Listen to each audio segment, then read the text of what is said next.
Scan for Sovi and straight A's only. Let's go!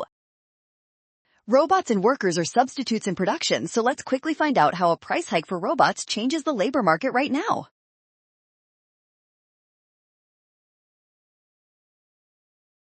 Since robots and workers are substitutes, a higher rental price for robots makes them more expensive. This causes firms to shift away from robots and hire more human workers instead.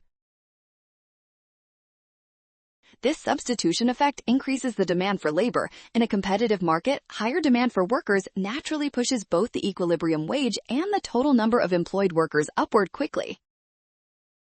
While the output effect might slightly reduce production, the substitution effect dominates here. That makes option D our final winner for this tricky economics problem. Well done! Scan the code, you can learn better with Sovi. Avoid rush and watch signs. Trust given facts and check steps for success.